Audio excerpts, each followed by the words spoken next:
جابر ابن حیان تاریخ کا سب سے پہلا مسلمان کیمیادان تسلیم کیا جاتا ہے۔ دنیا انہیں آج تک بابائے کیمیا کے نام سے جانتی ہے۔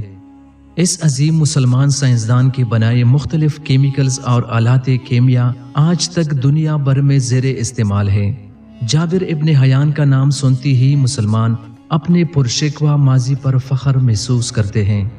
دوستو، یہ تصویر کا محض ایک رخ ہے، کیونکہ آج تک آپ لوگوں نے اپنی درسی کتابوں میں جابر ابن حیان کے صرف کارنامے اور تعریفیں ہی سنے ہوں گی، لیکن اس ویڈیو میں ہم آپ کو جابر ابن حیان کی زندگی کے تاریخ پہلوؤں سے متعارف کروانے والے ہیں کہ کس طرح اس عظیم مسلمان سائنسدان کی زندگی مسلسل آزمائشوں اور مصائب کے نظر ہوئی۔ ان کے والد کو کیوں قتل کیا گیا اور والدہ کو سر بازار کوڑے مار مار کر شہید کیوں کر دیا گیا؟ علم کیمیا میں اتنے شاندار کارناموں کے باوجود بھی انہیں سزائے موت کا پروانہ کیوں جاری کروایا گیا؟ تو آئیے ایک مختصر جائزہ لیتے ہیں اس بے مثال انسان کی المناک داستان کا۔ دوستو، جابر بن حیان کی پیدائش 731 عیسوی میں خراسان نامی علاقے میں ہوئی۔ جابر بن حیان کے والد ان کی پیدائش سے چند ماہ قبل ہی وفات پا چکے تھے۔ یہ وہ دور تھا کہ جب بنو عباس خلافت کے حصول کے لیے بنو امیہ سے برسرے پیکار تھے۔ اس کیمیادان کے والد حیان اموی حکومت کے خلاف عباسیوں کے خفیہ جدوجہد کے ایک رکن تھے، لیکن بدقسمتی سے یہ پکڑے گئے اور اموی افواج نے انہیں اذیتیں دے کر مار ڈالا۔ جابر بن حیان کی والدہ نے تنہا آپ کی پرورش اور تربیت کی۔ جب جابر نے ہوش سنبھالا تو آپ کی والدہ نے انہیں تعلیم حاصل کرنے کی غرض سے کوفہ روانہ کر دیا، جو اس دور میں علم و حکمت کا ایک بہت بڑا مرکز تھا۔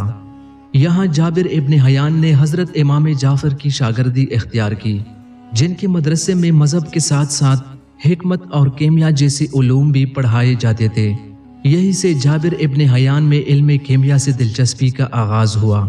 جس وقت جابر بن حیان کوفہ میں زیر تعلیم تھے، انہی دنوں حاکم خراسان کی جانب سے جابر کی والدہ پر سیاسی اور مسلکی اختلافات کی بنا پر انہیں نشان عبرت بنانے کے لیے ان پر سر بازار اس قدر کوڑے برسائے گئے کہ ان کی موت واقع ہو گئی۔ علم حاصل کرنے کے دوران جابر ابن حیان نے اپنے ارد گرد کے کیمیاگروں کو سونا بنانے کی جنون میں مبتلا دیکھا تو خود بھی یہی روش اختیار کر لی۔ کافی عرصہ کیمیائی تجربات کے باوجود اسے سونا بنانے میں کامیابی تو حاصل نہ ہو سکی، لیکن اس دوران جابر علم کیمیا کی ایک نئی دنیا سے روشناس ہوا اور یہی علم اس کے رجحانات کا مرکز بن گیا۔ جابر بن حیان ایک کیمیائی آلے کے موجد بھی بنے۔ یہ آلہ آج بھی دنیا میں زیر استعمال ہے، جسے ریٹارٹ کہا جاتا ہے۔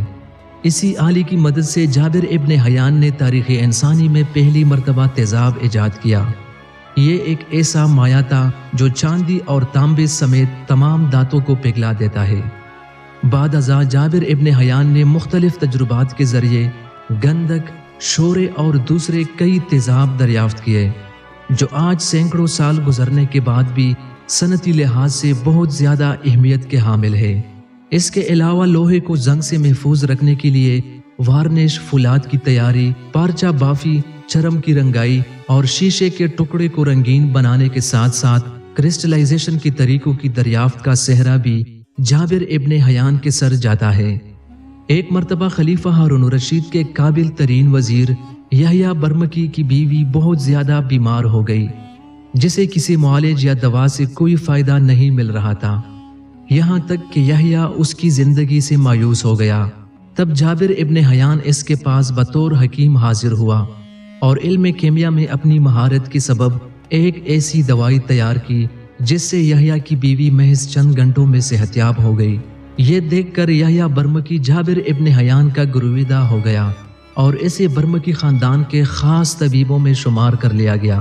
دوستو، برمکیوں کی مدد سے جابر ابن حیان نے اپنی تجربہ گاہ قائم کی اور اسے اپنے علم و تحقیق میں حکومتی معاونت حاصل رہی، لیکن بدقسمتی سے کچھ عرصے بعد برمکی خاندان کے تعلقات عباسی خلیفہ ہارون الرشید سے بہت زیادہ خراب ہو گئے۔ برمکی خاندان کے نہ صرف تمام افراد کو قتل کر دیا گیا، بلکہ ہر وہ شخص جو کسی نہ کسی طرح اس خاندان کے ساتھ منسلک تھا